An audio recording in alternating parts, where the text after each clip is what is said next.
ஆத்ம வணக்கம். நெல்லை சீனி சிட்மெண்ட் சார்பில் உங்கள் ஆரோக்கியம் உங்கள் கைகள் நிகழ்ச்சியில் உங்களை சந்திப்பதில் மற்றற்ற மகிழ்ச்சி அடைகின்றேன். தொடர்ந்து பயிற்சி வகுப்புகள் போய்கொண்டே இருக்கின்றன. நீங்களும் பயிற்சி செய்யுங்க அப்படிங்கிற ஒரு மிகப்பெரிய நம்பிக்கையோடு இன்றைய பயிற்சி வகுப்பு ஆரம்பிக்கிறேன். இன்றைய பயிற்சி வகுப்புலையும் நம்ம எப்பவும் செய்கிறது மாதிரி முதல்ல நம்ம சுவாசத்தை நம்ம கட்டுப்பாட்டுக்கு எடுத்துகிட்டு வரணும். அப்படி கட்டுப்பாட்டுக்கு நம்ம எடுத்துகிட்டு வந்தால் மட்டுமே நம்முடைய உடல் தேகத்தை நம்ம நல்ல சீரான ஒரு நிலைக்கு எடுத்துகிட்டு போக முடியும். அந்த வகையில் இன்றைக்கி நம்ம எப்போதும் போல சுவாசத்தை முதல்ல கவனிப்போம்.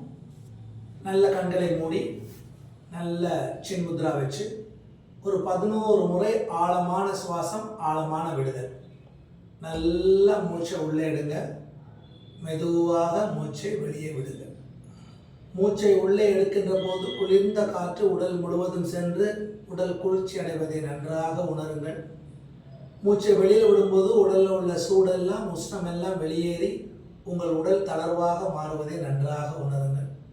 அப்படி ஒரு 11 முறை நல்ல ஆழமான மூச்சு, ஆழமான விடுதல். நல்லா மூச்செடுங்க, நல்லா மூச்சு விடுங்க. 11 முறை கண்டிப்பாக செய்யணும்.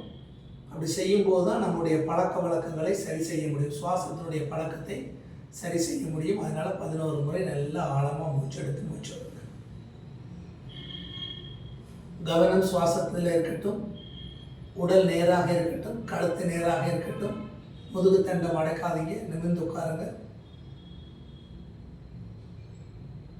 11 முறைகள் முடித்தவுடன் கைகளை நன்றாக 2 கைகள் ஒன்றோடு ஒன்று தேய்த்து ஒரு வகையான சூடு கையில் உருவாகும். அதை அப்படியே உங்கள் கண்களில் வைத்து உடல் முழுவதும் நல்லா பரப்பி. அடிப்படை சுவாச பயிற்சி ஏற்கனவே 2 பார்த்தோம். ஒன்று கையை எப்படி விரிக்கிறது, ஒன்று மேலே போகிறது. இன்றைக்கு 3வது பயிற்சிக்கு நம்ம போயிடுவோம். இது நல்லா நிமிர்ந்து உட்காந்துக்கிறோம். கைகள் நல்லா இந்த மாதிரி பக்கவாட்டில் பறக்கிற மாதிரி வச்சு அப்படியே மெதுவாக மூச்சு எடுத்துக்கிட்டே கையை மேலே கொண்டு வாங்க. பார்வை நேரம் இருக்கட்டும்.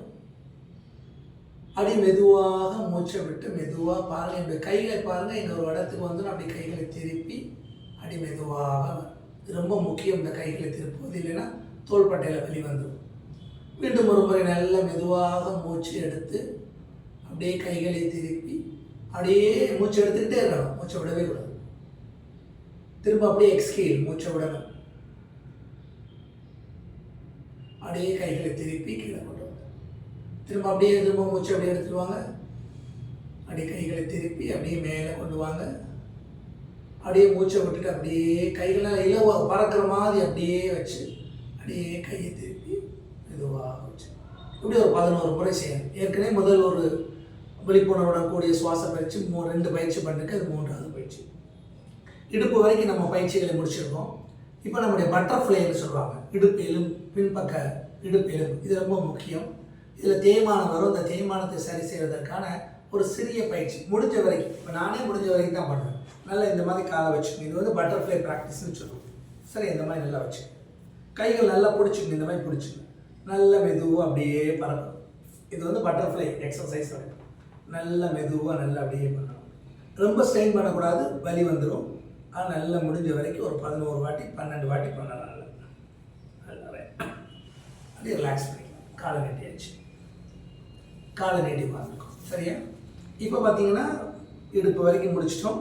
இப்போ முழங்காலுக்கு வந்துட்டோம். இப்போ முழங்காலை மெதுவாக நல்லா மடிக்கணும், மெதுவாக நீட்டணும். இந்த காலை திரும்ப மடிக்கணும், இந்த காலத்தில் ஒரு கால் மடிக்கும்போது ஒரு கால் நேரம் இருக்கணும். அது முக்கியம். நல்லா இந்த மாதிரி மடிக்கணும், இந்த மாதிரி நீட்டணும்.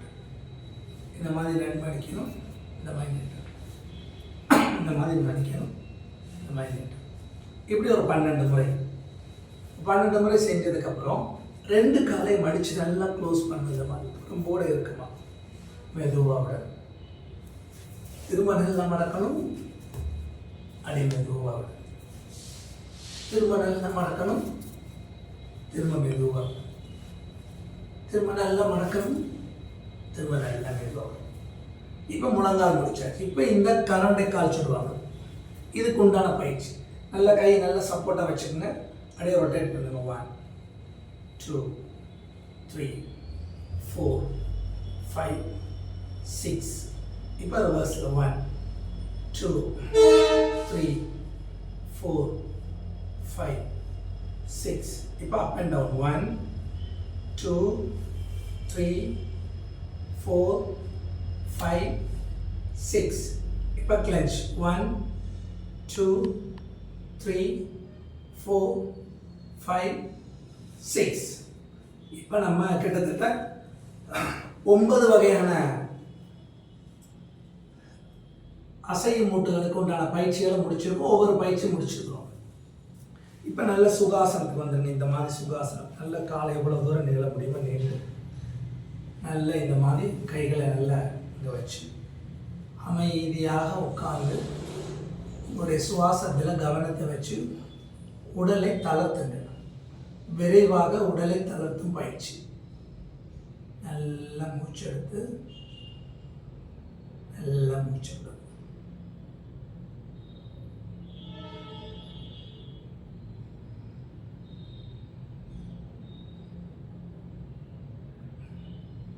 நல்லது. நம்ம இன்னைக்கு ஒரு ஆசனம் பார்க்க போகிறோம். முதல்ல ஒரு ஆசனம் பார்க்கணும். ஏன்னா உடலை ஓரளவு சரி பண்ணிட்டோம். ஒரு 4 நாள் 5 நாள் பயிற்சியில் உடம்பை நமக்கு எப்படிலாம் நம்ம உடம்பு வளையும் அப்படிங்கிற தன்மை நமக்கு தெரிஞ்சிடுச்சு. இப்போ நம்ம வந்து ஆசனம் போக போகிறோம். இப்போ வந்து நின்ற நிலையில் செய்யும் ஒரு ஆசனம் பண்ண போகிறோம். சரியா? அதை வந்து எப்படி செய்யணும்னு பார்க்குறோம். முதல்ல எல்லாரும் எழுந்திரிச்சுக்கலாம். ஆசனங்கள் 4 வகையாக பிரிச்சிருக்கோம்னா நாங்கள் பிரிக்கல.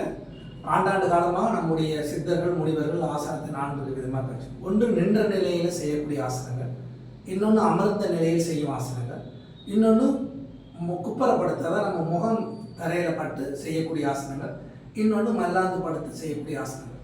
இந்த ஆசனங்கள்லேயே என்னென்னா திருகிய நிலை, கைக்கு முக்கியத்துவம் கொடுக்கறது, காலுக்கு முக்கியத்துவம் கொடுக்கறது அப்படின்னு நிறைய ஆசனங்கள் இருக்குது. யோகா பொறுத்தளவில் உடல் ஆரோக்கியத்துக்கான யோகா நிறைய இருக்குது. லைஃப் ஸ்டைல் டிசீஸ் அப்படின்னு சொல்கிறாங்க. வாழ்க்கை முறையில் ஏற்பட்ட தவறுகளால் ஏற்படுகின்ற நோய்கள் வந்து இப்போ நிறைய இருக்குது. அந்த நோய்களை எல்லாம் குறைஞ்சபட்சம் யோகாவை சரியான பயிற்சியின் மூலமாகவும் சரியான உணவு பழக்கத்தின் வழியாகவும் அதையெல்லாம் சரி செஞ்சிடலாம். இப்போ லைஃப் ஸ்டைல் டிசீஸ் அப்படின்னு சொன்னால் உதாரணத்துக்கு என்ன சொல்லலாம், டயபெட்டிஸ். இப்போ ஒரு காலத்தில் சுகர்லாம் பார்த்தீங்கன்னா யாரோ ஒருத்தருக்கு தான் இருந்துச்சு.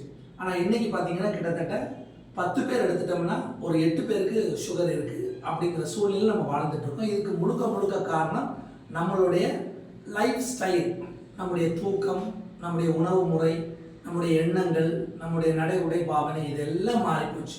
இதெல்லாம் மாறும். அதிகமான நேரம் முழிச்சிருக்கிறது, செல்ஃபோன் பார்க்குறது, டிவி பார்க்குறது, இதனால் உள்ள ஆர்கன் எல்லாமே மாறிடுச்சு. உடம்புல 12 ஆர்கன் இருக்குள்ள 12 விதமான உறுப்புகளுக்கு ஒவ்வொன்றும் ஒவ்வொரு நேரத்தில் தன்னுடைய வேலைகளை மிக தெளிவாக செஞ்சுட்டு அதுக்கு நம்ம வந்து சப்போர்ட் பண்ணல. இப்போ உதாரணமாக பார்த்தீங்கன்னா மூக்கு இருக்குன்னா நல்ல ஒரு சுவாசம் வேணும், நல்ல ஒரு இதமான தென்றல் இருந்துன்னா அது ரொம்ப ஹாப்பியாக இருக்கும். அங்கேயே வந்து ஒரு வகையான துர்நாற்றம் வீசிட்டுன்னா அந்த மூக்கால் சுவாசிக்க முடியாது, அதை டேமேஜை கொடுக்கும் லங்ஸுக்கு. இப்படி நிறைய விஷயங்கள் இருக்குது. அப்போ முதல்ல இந்த உடம்பை அசைச்சோம் இல்லையா, நம்ம வந்து பார்த்தீங்கன்னா ஒரு 4 நாள் பயிற்சியில் உடம்பை அசைச்சோம். இப்போ அசைக்காமல் நிற்கிறதுக்கு எப்படின்னு பார்க்கணும். எப்படி அசைச்சோமோ அப்படி அசையாமல் இருக்கணும். தட ஆசனம் இல்லைன்னா தல ஆசனம் அப்படின்னு சொல்லுவாங்க. பனைமரம் போன்று அசையாமல் நிற்கக்கூடிய ஒரு ஆசனம். இதை நீங்கள் நிற்கும் போது என்ன ஆகும்னா உங்களோட பிளட் சர்க்குலேஷன் வந்து ரொம்ப சீராக வரும். அதை விட பெரிய விஷயம் நல்ல ஒரு பொறுமையை நமக்கு இருக்காது. வேகமான உலகத்தில் போயிட்டு இருக்கிறோம், மிக வேகமான உலகத்தில் போயிட்டு இருக்கிறோம். அடுத்த நிமிஷம் என்ன பண்ணுறதுங்கிறத வந்து அவ்வளோ ஃபாஸ்ட்டாக அவ்வளோ வேகமாக பண்ணிட்டு இருக்கோம். அப்போ இந்த யோகா பண்ணும்போது என்ன ஆகும்னா இந்த உடலை வந்து நம்ம சரி பண்ணும்போது நம்முடைய மனநிலையும் இரத்த ஓட்டத்தையும் சீர் பண்ணுறதுக்கான ஒரு ஆசனம் தான் இந்த தட ஆசனம். இந்த கால்கண்டே நல்லா சேர்த்து வச்சுக்கணும். சரியா? அழகாக இந்த மாதிரி கால்கண்டே நல்லா சேர்த்து வச்சுக்கணும். காலை சேர்த்து வச்சுட்டு நல்லா நிமிர்ந்து நிற்கணும். கைகளை மெதுவாக இந்த மாதிரி எடுத்துகிட்டு வரும். இதுக்கெல்லாம் சுவாச முறை இருக்குது. நான் கண்டிப்பாக அடுத்த பயிற்சி வகுப்பில் சொல்லி நல்ல கைகளை மெதுவாக இந்த மாதிரி திருப்பி அப்படி கைகளை நேராக கொண்டு போய் கைகளை சேர்க்கணும். ரொம்ப முக்கியமாக கவனிக்க வேண்டிய விஷயம் என்னென்னா இந்த கைகளை சேர்க்கின்ற போது 2 காதுகளையும் தொட்டு கை போகணும். இப்படி இருக்கக்கூடாது. கோயிலில் கும்பிட்ற மாதிரி கும்பிடக்கூடாது. உடல் ஒரு நேர்கோட்டுக்கு வரணும். கைகள் மேலே கொண்டு வரும்போது என்ன ஆகும்னா கழுத்து கீழே வரும், கழுத்து நேரம் வந்துடும்.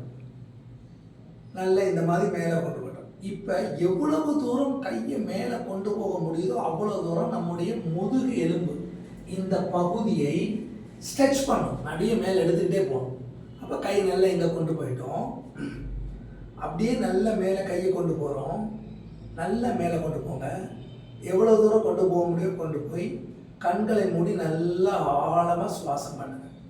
ஒரு 12 எண்ணிக்கையில் என்று அது வரைக்கும் சுவாசம் பண்ணணும். 1 2 3 4 5 6 7 8 9 10. இப்போ உடனே வேகமாக கைகளை கீழே கொண்டு வரக்கூடாது. எப்படி போகணுமோ அப்படியே கைகளை அப்படியே மெதுவாக கொண்டு வரணும். அப்படியே கொண்டு வந்து கைகளை திருப்பி இப்போ தான் தோள்பட்டையே கீழே போடணும். இந்த பயிற்சி செய்யும்போது இந்த பகுதியும் இந்த பகுதியில் ஒரு வலி ஏற்படும். ஏன்னு சொன்னால் நிறைய இரத்த நாளங்கள் இந்த பக்கம் நரம்பு மண்டலம் இருக்குது. அங்கே நிறைய ரத்தத்தை கொண்டு வந்து நம்ம குவிக்கிறதுனால ஒரு வலி இருக்கும். எப்போவுமே யோகா செய்யும்போது ஒரு வலி வரும். யோகா செஞ்ச உடனே அந்த வலி விட்டுடுச்சுன்னா நம்ம சரியாக இருக்கணும்னு அர்த்தம். அதன் பிற்பாடு நமக்கு வலி வருதுன்னா நம்ம கண்டிப்பாக மருத்துவரையோ இல்லைன்னா யோகா ஆசிரியரோ அணுகி எனக்கு இந்த மாதிரி இருக்குன்னா அது என்ன குறைபாடுங்கிறத கண்டுபிடிச்சி நம்ம அதை சரி செஞ்சிடலாம். இது ஒரு வகையான ஆசனம். இது தல ஆசனம். இதை குறைஞ்சபட்சம் 60 எண்ணிக்கையில் நிற்க பழகணும் ஒரு நிமிஷம். ஏன்னா நம்ம உடம்புல ஒரு நாளைக்கு 21,600 சுவாசம் பண்ணுறோம். 72,000 நரம்பு முடிச்சதுக்கு ரெண்டையும் சேர்த்தா 96,000 வந்துடும். கிட்டத்தட்ட ஒரு ஆசனங்களை குறைஞ்சபட்சம் ஒரு 20,000 வாட்டியாவது செய்யணும். இங்கே எல்லாருமே 10 நாள் யோகா பயிற்சிக்கு வந்துட்டு எனக்கு எதுவுமே நடக்கலை அப்படின்னா எதுவுமே நடக்கிறதுக்கு சான்ஸே கிடையாது. ஏன்னா திரும்ப திரும்ப பயிற்சி பெற்று இந்த உடம்பு அந்த நிலைக்கு எடுத்துகிட்டு வரணும். அது எல்லா நரம்பு கட்ட எல்லா உச்சந்தலையிலிருந்து கால் பாதம் வரைக்கும் எல்லா நரம்புகளுக்கும் அந்த ரத்த ஓட்டத்தை சீர் பண்ணும்போது தான் ஒரு நல்ல ஒரு ரிசல்ட் கிடைக்கும். அது கிடைக்காம 2 நாள் 3 நாள் முறையான பயிற்சி இல்லாமல், முறையான தூக்கம் இல்லாமல், முறையான உணவு முறை இல்லாமல் யோகா செய்கிறதுனால எந்த பலனும் இருக்காது. நிறைய பேர் வந்த உடனே கேட்பாங்க, எனக்கு உடனே வெயிட்டை குறைக்க முடியுமா 5 கிலோவா? உடனே வெயிட் குறைக்கிறது பெரிய வேலையில் குறைச்சிடலாம். ஆனால் என்ன நடக்கும்னா உடனடியாக வெயிட்டை வேகமாக குறைக்கும் போது இப்போ பார்த்தீங்கன்னா வேகமாக சிலர் கடுமையான எக்ஸசைஸ் பண்ணுவாங்க. உடம்பை ஸ்லிம்மாக வச்சுக்கணும், ஸ்டைலாக வச்சுக்கணும், கட்டும் பயிற்சிகள் செஞ்சு உடம்பை குறைச்சிடுவாங்க. ஆனால் அதனுடைய விளைவு என்னென்னா நரம்பு மண்டலங்கள் பாதிக்கப்படும், டிசீஸ் வந்துடும், கை நடுக்கம் வந்துடும். ஒன்று சீராக உடல் எடையை ஏற்றணும், சீராக குறைக்கணும். வேகமாக ஏற்றினாலும் கஷ்டம், வேகமாக குறைச்சாலும் கஷ்டம். அப்போ எதையுமே கொஞ்சம் கொஞ்சமாக அளவாக படிப்படியாக செஞ்சுட்டு வந்தோம்னா ஆரோக்கியம் முழுமையாக இருக்கும். இங்கே நிறைய பேர் நம்ம யோகாவில் தோற்று போகிறதுக்கு காரணமே 5 நாள் 10 நாள் எனக்கு இதெல்லாம் நடக்குமானா சத்தியமாக நடக்காது. என்னுடைய பயிற்சி எனக்கு 45 வருஷம் நான் இந்த துறையில் நான் பயிற்சி செஞ்சுட்டு இருக்கிறேன், பயிற்சி கொடுத்துட்ருக்கிறேன். என்னை பொறுத்த நான் சொல்கிறது தொடர்ந்த பயிற்சி. குறைஞ்சபட்சம் ஒரு 3 மாதங்கள் என்ன செய்யணும், உங்களுக்கு என்ன வேணும், எனக்கு என்ன வேணும். இப்போ நான் எனக்கு வெயிட் கிடையாது, வெயிட் லாஸ் கிடையாது, நான் வெயிட்டை குறைக்க வேண்டிய அவசியம் இல்லை.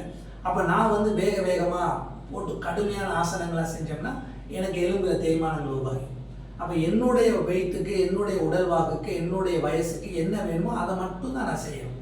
அப்படி செஞ்சேன்னா என்னுடைய ஆரோக்கியம் நல்லா இருக்கும். நான் ஒரு 10ஆம் கிளாஸ் மாணவன் 10 வாட்டி இல்லை 100 வாட்டி சிட்டப் பண்ணுவான். அதை நான் பண்ணேன்னா எனக்கு நீ பெயின் வந்துடும். எனக்கு என்ன வேணும், எனக்கு குறைஞ்சது 6லேருந்து 10 எண்ணிக்கையில் எனக்கு போதும். என்னுடைய ஆரோக்கியத்தை தான் நான் மெயின்டைன் பண்ண முடியும். நான் புதுசாக வேறு ஏதோ நான் காம்படிஷன்லாம் போகிறது. அப்போ யோகாவில் பொறுத்தளவு பார்த்தீங்கன்னா எதையுமே சரியான அளவு, சரியான முடிவு, சரியாக தெரிந்து கொண்டு பயிற்சி செஞ்சோம்னா தான் வெற்றி அடைய முடியும். போன உடனே எனக்கு உடம்பை குறைக்கணும், எனக்கு வீசிங் சரியாகணும், எனக்கு இருதயம் சரியாகணும், நான் ஞாபக சக்தி அதிகமானால் அதுக்கு சந்தர்ப்பமே கிடையாது.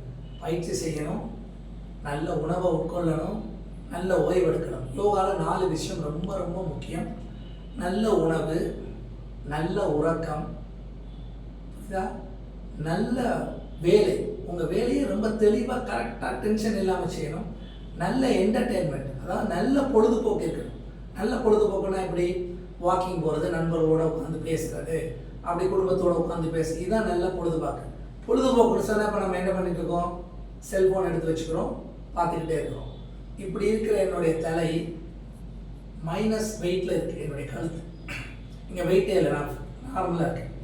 நான் இப்படி குனிஞ்சிட்டேன்னா கிட்டத்தட்ட 25 கிலோ வெயிட்டு என் தலையில் வைக்கிறதா அர்த்தம். நான் இப்படி குனிஞ்சிட்டேன்னா இப்படி குனிஞ்சு இருக்க என்ன ஆகும்னா, இந்த பக்கம் இருக்கிற செர்விக்கல் வந்து நீங்கள் வீட்டில் ஸ்க்ரீன்ல எல்லாம் ஒரு ஸ்ப்ரிங் போட்டிருப்பீங்க. முதல்ல போடும்போது ரொம்ப கஷ்டப்பட்டு போடுவீங்க. ஒரு 3 மாதம் கழிச்சு என்ன ஆகும்? அது தன்னுடைய ஃப்ளெக்சிபிலிட்டி வந்து அதிகமாக குளகுளப்பு தன்மைக்கு வந்துடும்.